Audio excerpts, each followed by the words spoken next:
What's up, everybody? Welcome back to the Live with Brandon Blakeney podcast. You know I got another banger for you. I am your host, Brandon Blakeney, aka Brandon Lee TV. Kick back, relax, and come take a ride with me.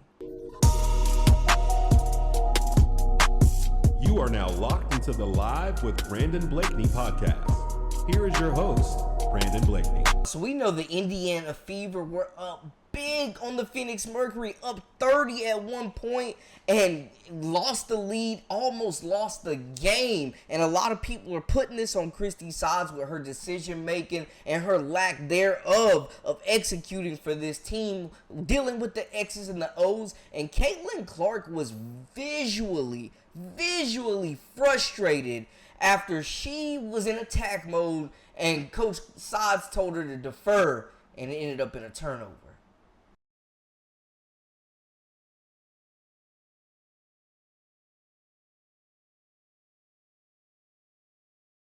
Look, y'all have tuned in enough. You know I've griped and groaned about Coach Christie's sides, and just it feels like it continues to feel like she continues to prove to us that she is not the right leader for this young core, man. I mean, you see the talent, the potential with that four, with Caitlin Clark, with Aaliyah Boston, with Nalissa Smith, with Kelsey Mitchell. Like, they have a very solid core that is producing right away, man. And they are being held back by Coach Sods' decision making, this Erica Wheeler experiment, this Christie Wallace experiment.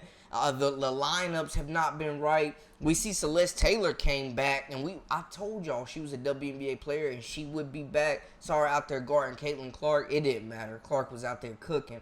But taking the ball out of her hands, subbing her out in key moments of the game, it's just, there's no in-game adjustments. There's no halftime adjustments. Teams go on these big runs. You lose a 30-point lead and it gets cut down to 5 points, and you're not calling timeouts. You're not making adjustments. You're keeping Caitlin on. Like, what is going on?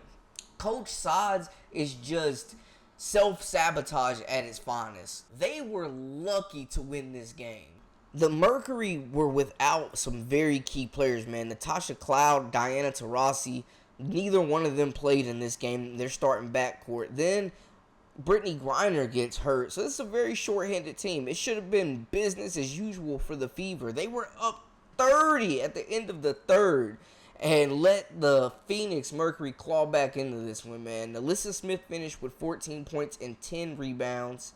Aaliyah Boston finished with 21 and 13. Clark finished with 20, 13, and 6. She almost had a double-double in the first half. Kelsey Mitchell with a game high for the Fever with 28 points. Look at this core, man. Lexi Hull was incredible with her minutes, just locking up on defense, causing turnovers. We didn't see much of Dantas, man. I know she battled some foul trouble, but we didn't see much of her. Teamy was out as well. Christie Wallace and Grace Berger did not play in this contest. Now, Wheeler's minutes, Wallace minutes have been cut, obviously. We're seeing more so of Katie Lou Samuelson as well as Lexi Hull, which is the way it should have been the entire time. Now, Samuelson's definitely still trying to find her shooting stroke. She's been cold the last few games, but she's been making an impact defensively and still scoring the basketball when she gets opportunities to. But she's definitely missed a couple key, big, wide-open threes in this contest. But you have 3 players with double-doubles.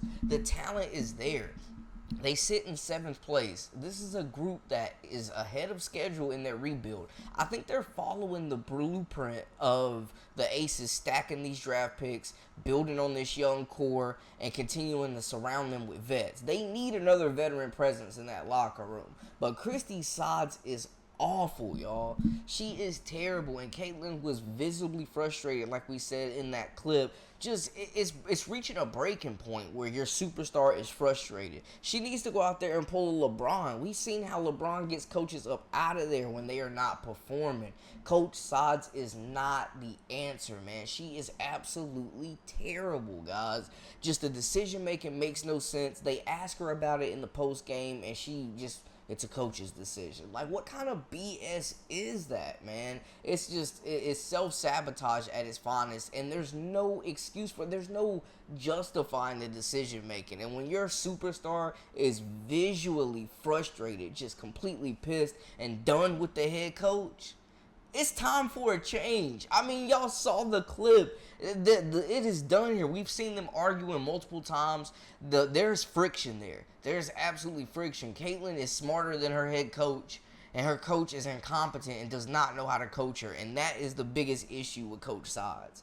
That is what's going on right now. There is a conflict because you have a player with a higher basketball IQ than the one that's leading the team. Coach Sides is not the leader this locker room needs. And I think the vets around this group, there hasn't been someone to really step up and be a leader. Caitlyn has really had to step up and be one of the leaders of this group. Aaliyah Boston has been vocal at times, but, she's more of a silent giant. Christie sounds like it starts at the top with management, the GM. Dunn's terrible. Coach Sides, I'm glad that the favoritism finally feels like it's fizzling out. We see the lack of minutes for Wallace as well as Wheeler getting less playing time. But, man, they need to completely give the minutes away. Get Grace Berger involved. Let her run the backup point guard position.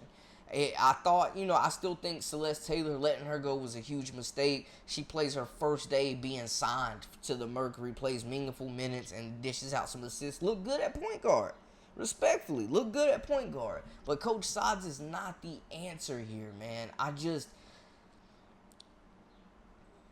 It's just bad business at this point. And I'm wondering, they get Caitlyn for 4 years guaranteed. How much time on that rookie deal are they going to waste with this Christie Sides experiment? How much time can they afford to waste, man? She is not the answer. She is not a good decision maker. She's not an inspirational coach that motivates this young talent. She's not a talent developer. She's just not, y'all. And just seeing from that clip, we know Caitlyn is reaching the breaking point. She is reaching the breaking point with Coach Sides to where I think this relationship feels like it may be unrepairable. But y'all let me know how y'all feel in the comments. Holler at me. Talk to me. I love hearing from the community. Make sure to hit that subscribe button for all the latest and the greatest. Join our memberships. We got that exclusive content coming daily, weekly, whenever you need it. Until next time, hey, we out.